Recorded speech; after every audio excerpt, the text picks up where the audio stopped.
तो आज हम इन्हीं सब पर बात करेंगे और हमारे साथ हम अपने मेहमानों को जोड़ते हैं इस पर बात करने के लिए।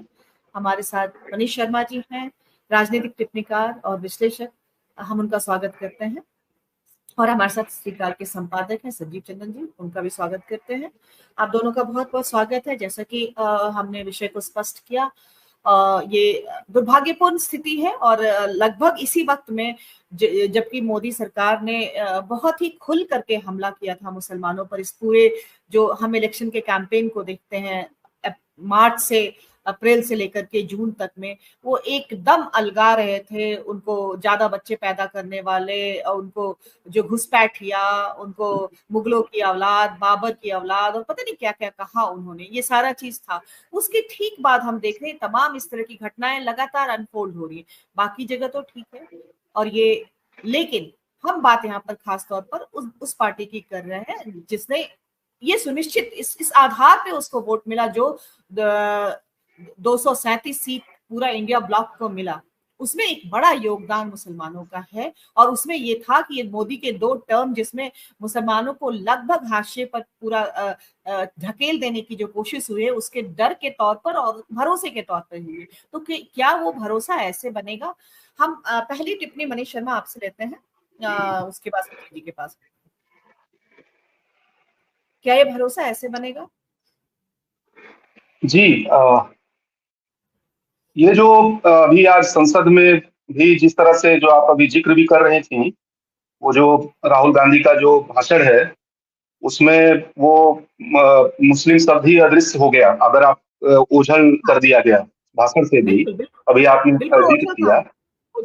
और अगर आप इसको चुनाव में जाएं तो चुनाव को अगर उस दृश्य को सामने ले आए तो उन्होंने कोई वादा मुसलमानों से नहीं किया पूरे चुनाव में। एक बात हम लोगों को बहुत ध्यान से समझना चाहिए, बल्कि जो कांग्रेस का घोषणा पत्र है उसमें वो शब्द भी अदृश्य है, वो मुस्लिम शब्द भी एक शब्द पूरे घोषणा पत्र को अगर आप देखेंगे तो उसमें वो नाम भी नहीं है, मैंने वो उसका जिक्र तक नहीं। उनके मुद्दे, उनके मसले, उनके ऊपर ऐतिहासिक तौर से अटैकिंग पूरा समाज और सरकारें लगातार हैं, उस पे कोई उनसे न घोषणा पत्र के स्तर पे न अपने पूरे चुनावी सभाओं में उस पे कोई बातचीत।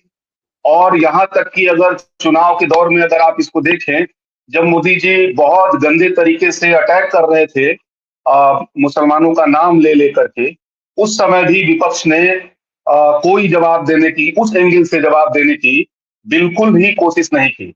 तो उनकी वो जो पुरानी स्ट्रेटेजी है, जो बहुत लंबे समय से स्ट्रेटेजी है कि इस तरह के जो मसले हैं, जो विवादित मसले हैं, जिसको वो विवादित मसले मानते हैं, जैसे उन्होंने बहुत लंबे समय तक कश्मीर पे कुछ नहीं बोला, या कहीं भी मॉब लिंचिंग होती है उस पर कुछ नहीं बोलते हैं वो। कहीं भी आपने आज तक संसद में, किसी सदन में इस मसले पर आप कोई बयान नहीं देखेंगे कि जो है वो इस तरह से कहीं बोलते हुए दिख जाए। तो इतिहास में और आजादी के बाद भी के बाद से अगर आप देखेंगे तो कभी भी जो बहुसंख्यकवाद है हिंदुस्तान के अंदर, जो हिंदू बहुसंख्यकवाद है, उसके मातहत रहते हुए ही विपक्ष ने भी राजनीति की है। मैं केवल कांग्रेस की बात आपसे नहीं कर रहा हूं, मैं ओवरऑल एक विपक्ष की बात कर रहा हूं कि जो बहुसंख्यकवाद है, कभी उन्होंने सामने आकर के बोला ही नहीं कि ये बहुसांस्कृतिक देश है, ये बहुसंख्यकवादी देश नहीं है, यह बहुसांस्कृतिक देश है। इसका कोई उन्होंने जवाब कभी इतिहास में दिया नहीं। अगर आप इसको ध्यान से अगर देखें, इससे लगातार बचने की कोशिश हुई है। और इस राजनीति के पीछे, इस रणनीति के पीछे उनकी मंशा ये रही है कि ये विवादित मसले हैं, इस पर न बोला जाए, बोलने से विभाजन पैदा होगा और हमारी राजनीति कमजोर होगी और बीजेपी को मौका मिलेगा और आरएसएस को और मौका मिलेगा। तो उन्होंने इन सारे सवालों पे लगातार इतिहास के हर महत्वपूर्ण मोड़ पे चुप्पी साधी है। और ये उल्टा इसलिए पड़ा है कि इस तरह के मसले पे, कश्मीर के सवाल पे अगर आप अपना एक स्टैंड नहीं रखेंगे, आप बाबरी विध्वंस के सवाल पे आप अपना स्टैंड नहीं रखेंगे, लिंचिंग के सवाल में आप एक पक्ष है सत्ता का तो आप एक प्रतिपक्ष नहीं वहां रखेंगे, तो आप अगर सोचते हैं कि इस पे हम चुप रहेंगे तो ये मसला बहुत मुद्दा नहीं बनेगा, तो उसका उल्टा हुआ है, उसका भारी नुकसान हुआ है पूरे ओवरऑल विपक्ष को। आज जो मोदी जी जहां खड़े हुए हैं 2014 के बाद, उसमें बहुत बड़ा योगदान विपक्ष का ये है कि आरएसएस का जो कॉमन सेंस था उसको पूरे देश का कॉमन सेंस बनने दिया है विपक्ष ने। आरएसएस जिन बातों पे जो स्टैंड लेता रहा है कश्मीर पे, आरएसएस जो है जो गाय के प्रश्न पे लेता रहा है, जो तमाम मस्जिदों को टारगेट करता रहा है, जो ईसाई समुदाय के बारे में जो स्टैंड लेता रहा है, जो लव जिहाद के बारे में स्टैंड लेता रहा है, अभी जो वो काशी मथुरा और जो है ज्ञान-वापी और फलाने ठिकाने पे जो वो स्टैंड लेता रहा है, उसका कभी भी आप देखेंगी कि इस पे कभी इन्होंने कभी कोई प्रतिपक्ष रचा ही नहीं। तो ये जो सवाल है, इस चुनाव में अगर आप ध्यान से देखें तो कुछ चीजें हल हुई हैं। एक छोटी रास्ता खुला है। मैं पहली बार थोड़ा देख रहा हूं, वो भी इतिहास में थोड़ा पहली बार ही हो रहा है कि सामाजिक न्याय के मसले पे थोड़ी विपक्ष ने एक खास तात्कालिक राजनीतिक कारणों से, तात्कालिक राजनीतिक, मैं इस पे अभी इस एंगल से बात करना चाह रहा हूं। जैसे उन्होंने धर्मनिरपेक्षता को अपनी वोट की राजनीति से जोड़ दिया था। मैंने उसको, वो धर्मनिरपेक्षता है, इस देश में मूल्य है, एक इस देश को आगे ले जाने का, इस देश को बचाने का, इस देश को बेहतरी की तरफ, इस देश की एकता का सेंटर पॉइंट है। जिसके काउंटर में तुष्टीकरण की को बोल बोल करके इतनी बड़ी राजनीति उभरी जो है भाजपा की या आरएसएस की, जो कह लीजिए, ये याद करिए कि ये इस राजनीति का उभार जो है धर्मनिरपेक्षता के जवाब में जो है वो उसको तुष्टीकरण बोल बोल करके ये हुआ, जो एक वैचारिक जमीन देकर जो धर्मनिरपेक्षता तैयार करनी होती है वो नहीं तैयार किया, जिसका खामियाजा अंततः जो है इस बड़े स्तर पर आज देश देख रहा है, जो कि मतलब इतना बटा हुआ है या बटता जा रहा है। जी बिल्कुल। तो मैं ये कह रहा था कि उन्होंने कभी जो एक मैंने इस भारत जैसा जो देश है उसकी बुनियाद ही सेकुलरिज्म है। ये कितना संविधान में कब दर्ज होता है, कब आता है, कितना कागजों पे लिखा हुआ है, ये सवाल तो है ही नहीं इसमें ना। ये सवाल तो यहाँ ये है कि जिस तरह की विविधता है उसकी एकता का पॉइंट ही सेकुलरिज्म है। मैंने ये अगर इस देश से अगर यह मूल्य हट जाए तो इस देश को ढहते जो है बिल्कुल नहीं लगेगा। और उसी प्रश्न पे सबसे ज्यादा सरेंडर जो है विपक्ष ने पूरे इतिहास में, और इस चुनाव में भी हमने ये महसूस किया कि इस पूरे चुनाव को भी हिंदू दायरे में लड़ा गया। सामाजिक न्याय के प्रश्न पे तात्कालिक तौर पे जरूर एक स्टैंड लिया गया, लेकिन इस पूरे चुनाव को हिंदू दायरे में लड़ा गया। और आप समझ लीजिए कि जो तबका इतना मेच्योर वोटिंग कर रहा था इस बार, माने पूरा जो मुस्लिम समाज है इस बार जो है अपनी पार्टियों से हट करके, अपने नेताओं से हट करके, अपने तमाम उस तरह के लोगों से हट करके वो इस देश को बचाने का, संविधान को बचाने का, इस मुल्क में जो नफरत की राजनीति है उसको शिकस्त देने का एक बहुत ही मेच्योर्ड और पॉलिटिकल निर्णय जो है उस समाज ने लिया है। और उसके बावजूद आप देखेंगी कि उस पूरे मसले पे अभी तक उन्होंने कोई वो नहीं। इसलिए मेरा ये कहना आपसे ना कि ये जो नाहन में हुआ है, मैं उसको लेकर के मुझे कुछ आश्चर्य नहीं हो रहा, कुछ चकित होने जैसी बात नहीं है कि उस पर वो क्या स्टैंड लेंगे। जैसे मैंने अभी देख रहा था, एक लेख पढ़ रहा था, मैं बताऊं कि भारत की स्थिति पाकिस्तान से भी कैसे नीचे चली गई है कुछ मामलों में। मैं अभी देख रहा था, कोई एक लेख पढ़ रहा था कहीं में, मुझको याद अभी नहीं आ रहा है। पाकिस्तान की संसद में अभी वहां के मंत्री ने, सरकार के मंत्री ने पाकिस्तान में बढ़ रहे लिंचिंग की घटनाओं पर बेहद चिंता व्यक्त की है। और वहां इस निंदा के सवाल पे जो वहां बहुत तेजी से हत्याएं बढ़ रही हैं, सड़कों पे लोग मार दिए जा रहे हैं, हाल फिलहाल में बहुत सारी घटनाएं पाकिस्तान में बढ़ी हैं, और सरकार का मंत्री सदन में इस पे शर्म महसूस कर रहा है, इस पे वो बयान दे रहा है और वो बोल रहा है कि ये पाकिस्तान के भविष्य के लिए, पाकिस्तान के वर्तमान के लिए बेहद चिंताजनक बात है। पूरे सदन को इस पे जो है सीरियस होना चाहिए, वो ये बोल रहा है। वहां के उन घटनाओं पे वहां के कुछ बड़े अखबार, बड़े पत्रिकाएं जो है, बड़े अखबार जो है, उस पे बहुत बेहद संवेदनशीलता पैदा व्यक्त कर रहे हैं, बहुत चिंता व्यक्त कर रहे हैं। लेकिन आप उसके उलट अगर आप देखिए तो हिंदुस्तान के पूरे इतिहास में आपको किसी विधानसभा में इस सवाल पे बात करते हुए, किसी सदन में आपको बात करते हुए, पक्ष छोड़ दीजिए, विपक्ष की तरफ से भी आपको वो दिखेगा नहीं। तो मुझको लग रहा है कि ये एक रास्ता अभी आरएसएस के लिए, बीजेपी के लिए इस चुनाव में भी विपक्ष ने खोल रखा है कि वो फिर इस मसले के जरिए वो लगातार इस पे कैंपेन चलाते हुए वो फिर से अपनी गोलबंदी, नई गोलबंदी हासिल करे, फिर से वो और ज्यादा ताकतवर जो है वापस लौट कर आए। ये रास्ता अभी विपक्ष ने सत्ता पक्ष के लिए खोल रखा और ये बेहद चिंता का विषय है हमारे लिए। हाँ, तो आप जब विकल्प की राजनीति नहीं दे पाएंगे तो फिर कहने का मतलब है कि गेंद बिल्कुल आप फिर उनके पाले में करने को तैयार बैठे हुए हैं, इस तरह की चीजें तो है। मनीष, आपसे उसी तरह का ये सवाल है कि मतलब जो ये लगातार इस तरह से चल रहा है, इसमें अब एक खतरा इस तरह का पैदा हो रहा है कि जैसे हमने कहा कि अन्ना आंदोलन ने एक तरह से भ्रष्टाचार को लेकर के रास्ता बंद कर दिया। अब भ्रष्टाचार कोई मुद्दा ही नहीं बन रहा है, एक तरह की फेक जो राजनीति उस पर हुई। तो इसी तरह से धर्मनिरपेक्षता और इन सब को लेकर के और ये और फिर उस पर डिलीवर नहीं करना, इसको सिर्फ एक चुनावी मुद्दा और वोट लेने के हथियार के तौर पे इस्तेमाल करने से लॉन्ग टर्म में भारतीय राजनीति का आप किस प्रकार का नुकसान देखते हैं आने वाले समय में? क्या ये अपने पैर पे कुल्हाड़ी मारने जैसा एक तात्कालिक लाभ के हिसाब किताब को देखकर, या फिर एक दूसरी बात यहाँ पर ये भी आती है कि सर्वाइवल एक बहुत महत्वपूर्ण चीज है आज के समय में। आप देख रहे हैं कि एक ऐसी पार्टी जो एक भी मुसलमान उम्मीदवार खड़ा नहीं करती है, और मतलब उनकी पार्टी से आज जो 24 सांसद पहुंचे हैं उसमें 9 सांसद कांग्रेस के हैं, 4 सांसद जो उसके बाद तृणमूल के हैं ज्यादा, उसके बाद सपा का है, 2 इंडिपेंडेंट जो जीत कर आए हैं, एक कश्मीर से और एक लद्दाख से।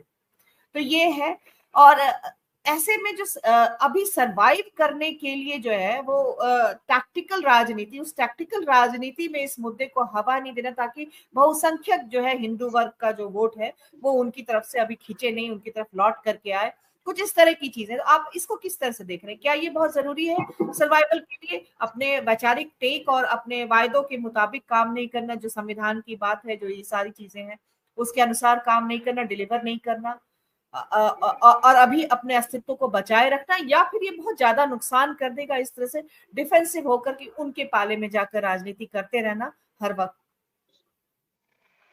नहीं, मैं यही कह रहा था कि ये सेक्युलरिज्म वाले सवाल पे और सोशल जस्टिस वाले सवाल पे उन्होंने एक लॉन्ग टर्म पॉलिसी ले ली है बहुत पहले से। अगर आप इसको ध्यान से देखें तो उसपे बहुत हल्के स्तर पे, बहुत सस्ते स्तर पे, बहुत छिछले स्तर पे और उसके बारे में अपना स्टैंड लेना है, ये एक लॉन्ग टर्म है। मैंने विपक्ष की यही तो एकता है आपस की। अगर आप इसको ध्यान से देखें तो विपक्ष इस बिंदु पे, विपक्ष के बीच में जो एकता आपको दिखेगी वो इसी बिंदु पे दिखेगी, और सब चीजों पे बिखराव दिखेगा, और सब चीजों पे आपको बहुत सारा डिफरेंसेस दिखेंगे, परिवर्तन दिखेंगे।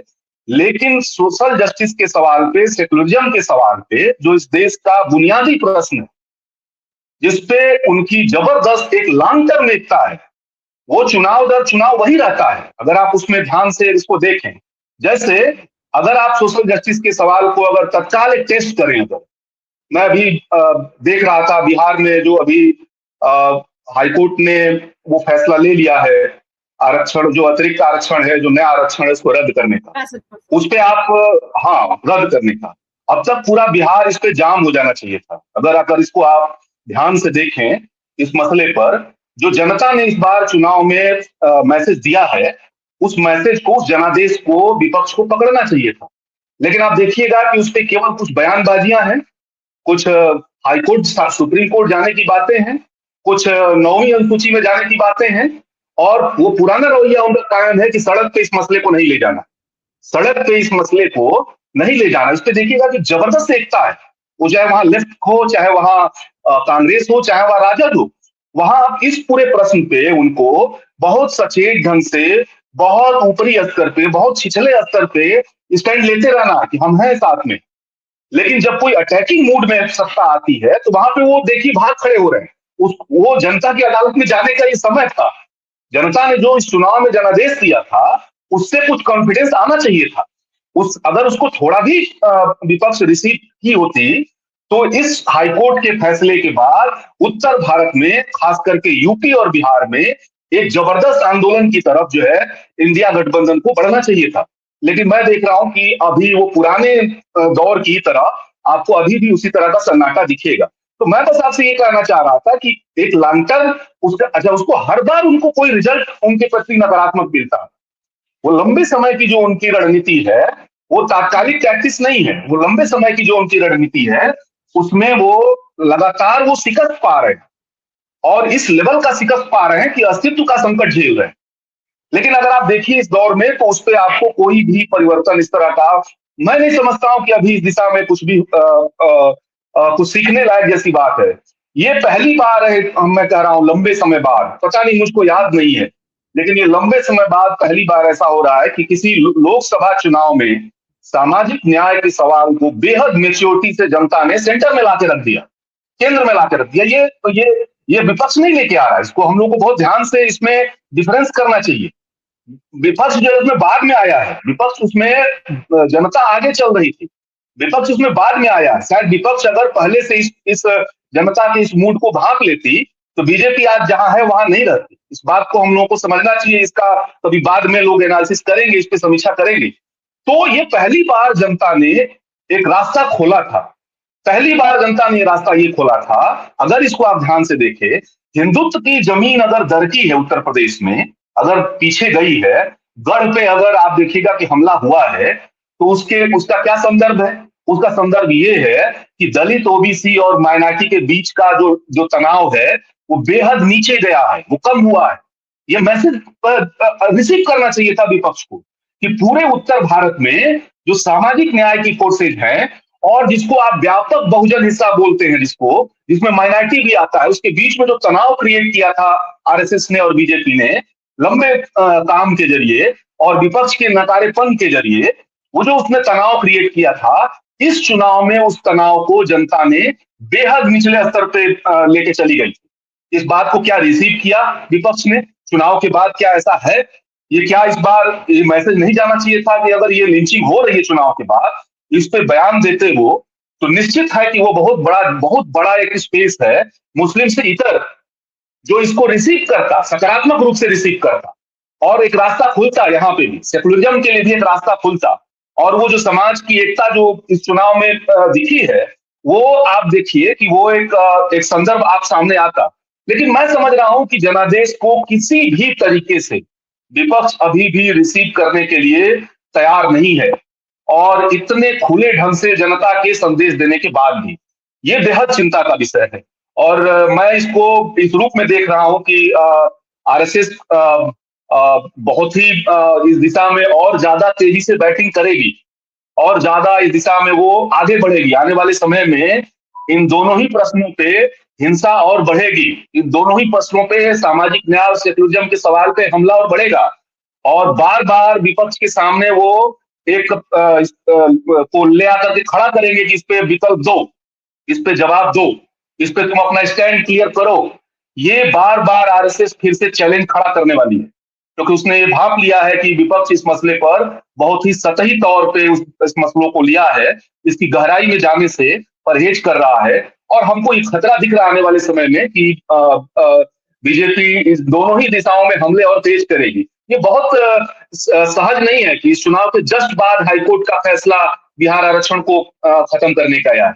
ये कोई बहुत सहज बात नहीं है, ये कोई नॉर्मल इत्तेफाक नहीं है, ये बेहद प्लान वे में चीजें हुई हैं। और एक टेस्टिंग पॉइंट है इस मसले पर भी, सामाजिक न्याय के भी मसले पर आपने देखा ये नाहन से लेकर के और मध्य प्रदेश से लेकर के तेलंगाना से लेकर के छत्तीसगढ़ में सेकुलर पॉइंट पे टेस्टिंग पॉइंट टेस्ट किया जा रहा है, और बिहार में आरक्षण पे हमला करके सामाजिक न्याय के प्रश्नों पर इनकी कितनी गहराई है, कहां तक जाने वाले हैं, ये टेस्ट किया जा रहा है। और दोनों ही टेस्ट में आप देखेंगे कि विपक्ष बुरी तरह फेल होता हुआ, सरेंडर करता हुआ फिर से नजर आ रहा है। ये बहुत बड़ा खतरा है आने वाले समय के लिए।